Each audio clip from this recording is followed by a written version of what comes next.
All right, hey, good day YouTube. How's everybody doing? Down here by the river today. Nice walk, midday, lunchtime deal. I don't know why people don't get out here more often. It's like midday, nice fall day. It's not even that. It's like 75, 78 degrees. Down by the river here, it's probably a little bit cooler.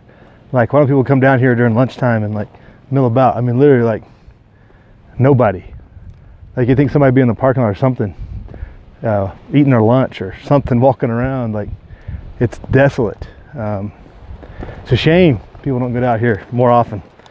I don't know what the deal is, but anyway, I'm gonna do a quick video for y'all. There's a tag going around the dadgum, I can't remember, the hiking outdoors. That's not right. That doesn't sound right. Channel started this tag a while back, and a lot of channels have responded. It's kind of interesting, kind of, you're gonna get that thought process going of what's going on and why you do what you do, not just blindly following the masses or what some guy on YouTube tells you. So it's serious six serious questions about your SHTF preparedness and mindset, I guess you'd say. But here it goes. We'll get this going. Number one question is, what SHTF scenario do you fear the most? I've often said that fear is not the way to take action, but I get the point of the question. Which one do you think will be the most troublesome or concerning to you? And this took some thought before I had to put some thought into this before I even turned this on, because I started the channel kind of with the aspect of economic collapse being my most concerning scenario, which I saw as an impending thing, and still do see as impending. The economic situation will deteriorate at some point. It has to, right? There's no way that this fake stuff can go on forever. But anyway, that's not my most concerning, because that still leaves a lot of things in place. It causes conflict and it causes hardship, but other than that, it's not. It's you know, manageable.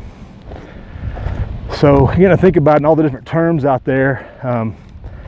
The one that I fear the most because of the literal destruction of humanity that it causes would be extreme rule of law.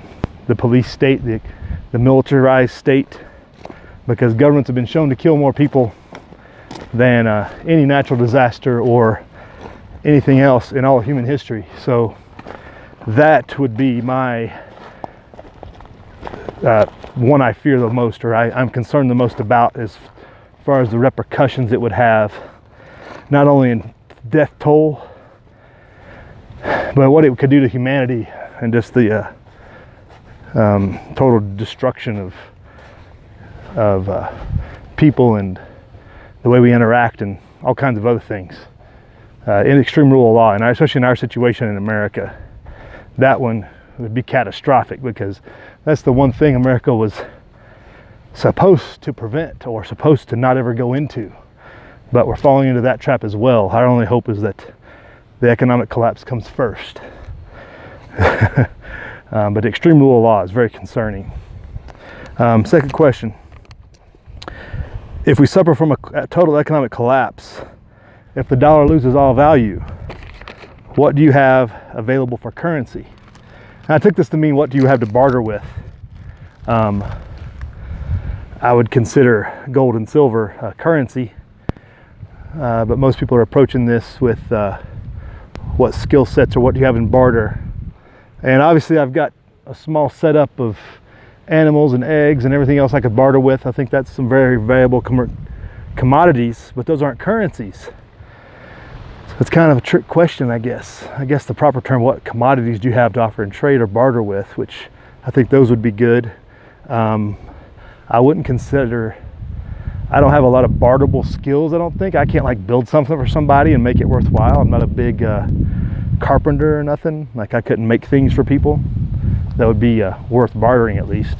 But obviously any silver that I've got saved up I would want to use, but the products of the labor of the animals and whether it's the hide, whether it's the wool, whether it's the eggs, all those things I consider barterable or currency in the SHTF.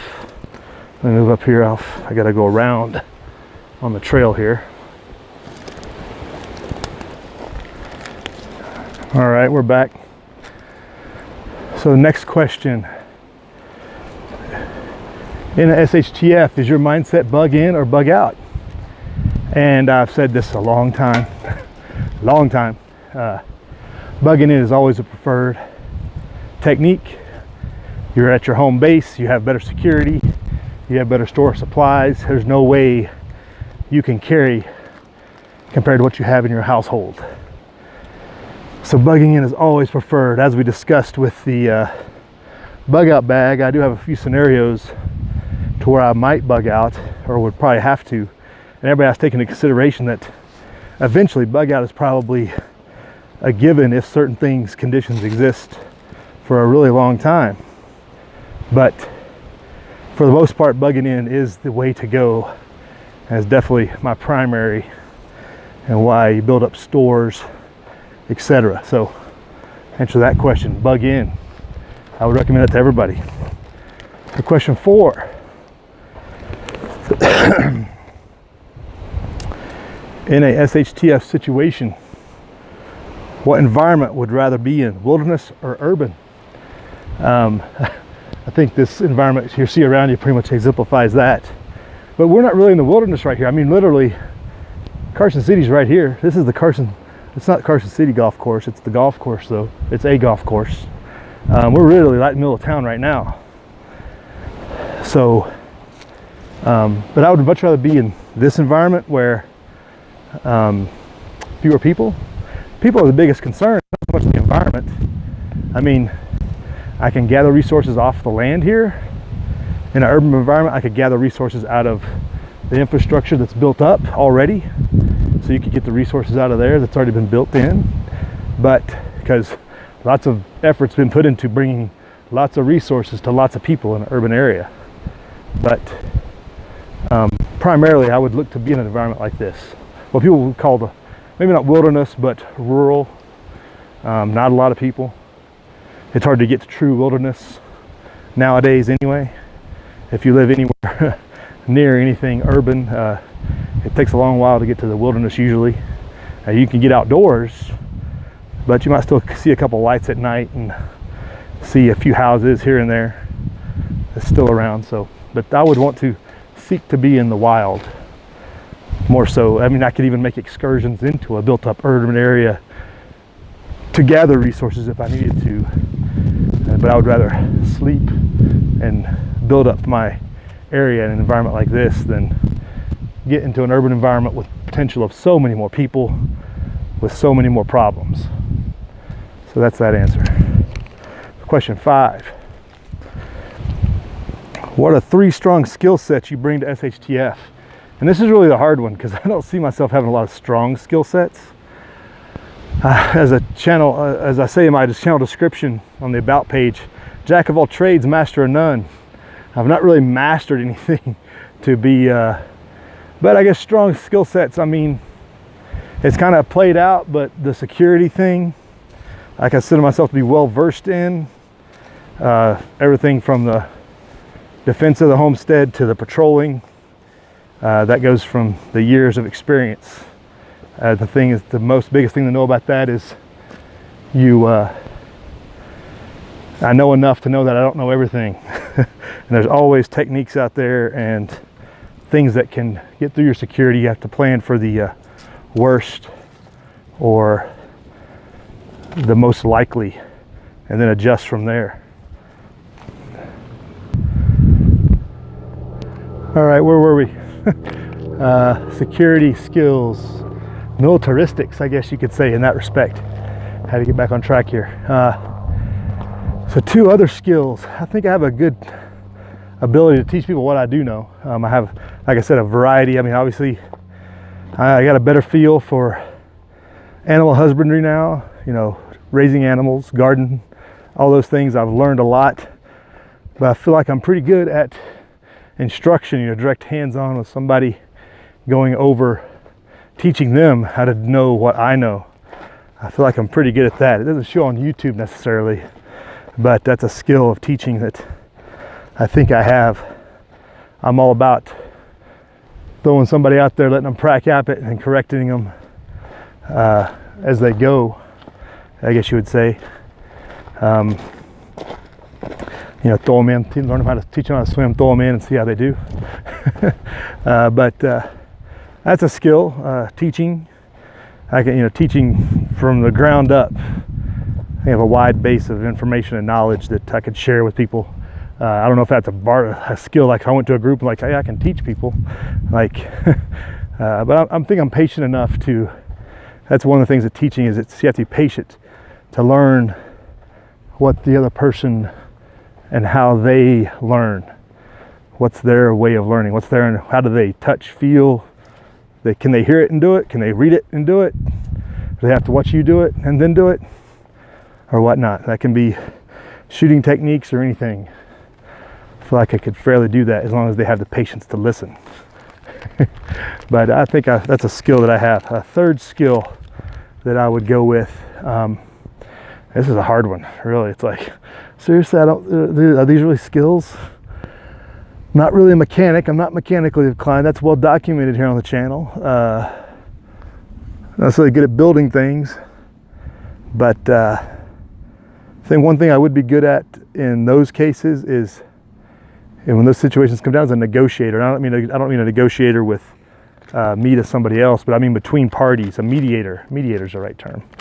I feel like I'm fairly good at bringing two parties together and coming to common ground and discussing what the real issues are and getting past the emotional stuff, and so you can come into a common agreement of some sort, and that could become a useful skill in that where you have, it could be a useful skill where you have two parties going to each other, two families, whatever resources, whatever else, being able to be a mediator and not overly represent one group's interest over another, and to a certain degree a negotiator skills too, because if we were, having to go in with somebody we just met or something and negotiate something, and I'm not talking about negotiating to get the best deal necessarily, but to come into a common understanding, either boundary lines or use of water. There can be a lot of things, but being able to recognize the problems and adjust from there, I think I'm fairly good skilled, at least better than the average American. I didn't always have that skill. Many trips overseas helped me build that skill. When you're dealing with Arab tribalmen and Pashtuns, you have to learn that stuff because they're much more adept. They have learned it much better than the average American. Granted, we have some, it still happens in a lot of, whether urban or rural, there are people that really maintain those skills, but on average, the average American doesn't. And I was one of them, I think. But I did learn that eventually. So then the final question, 3 fellow YouTubers that you would want in your group that are under 1,000 subs.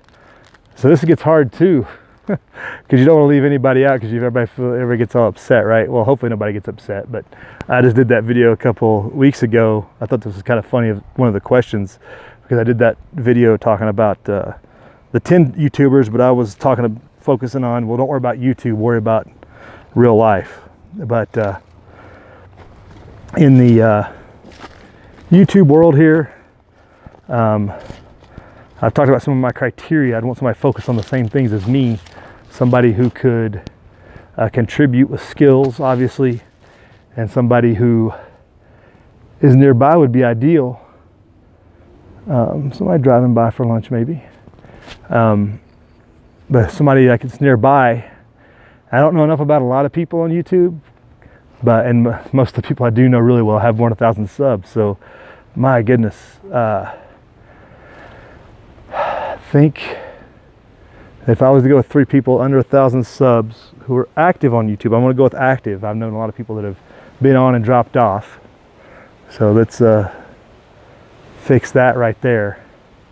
And since they can't be close by, but if I had somebody I'd want to go to, it would be Bikes and Bullets, because he has a lot of mechanical skill, and I know he knows the militaristics, or he can refresh quickly. I'm gonna check his channel now because I don't know how many subs he has. I'm pretty sure he's under 1,000. He has to be. he's very inactive, but he's active.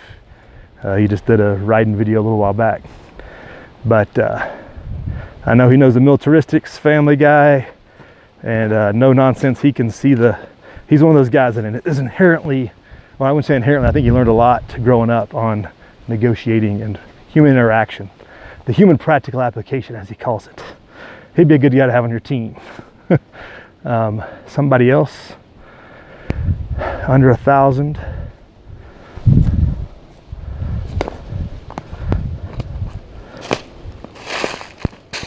So, all right, we're back. I had to take a quick reference.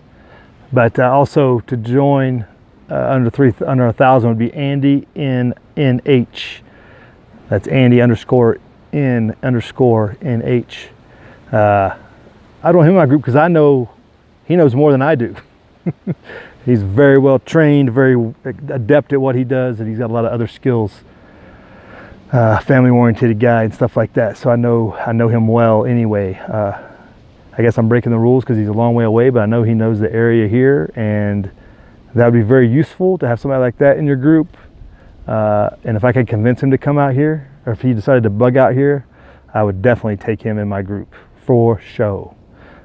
Finally, I guess I'd have to steal somebody from another group, but just looking for somebody under 1,000 subs. I think I'm going to go with Chuck Connors. Chuck Connors over there, real down-to-earth, level-headed guy. Definitely has some skills, and somebody you can work with and is cooperative, and you could get things done. He's that type of guy. So that'd be my 3 that I would take with me. I kind of got the tag from Jeep Things Outdoors and James McIntyre. They all kind of did a video back to back, or at least before I could get this one out. And I've seen a couple others out there. They kind of got me thinking I wanted to do this. And is it Hiker Outdoors, I think, was the guy that originally started it, but I can't for sure know. I wasn't subbed to the channel. I have to go check it out now. I'll try to find it before I post the video and put it in the description box below. But it's something to think about more on what you're doing and why for SHTF. Live free.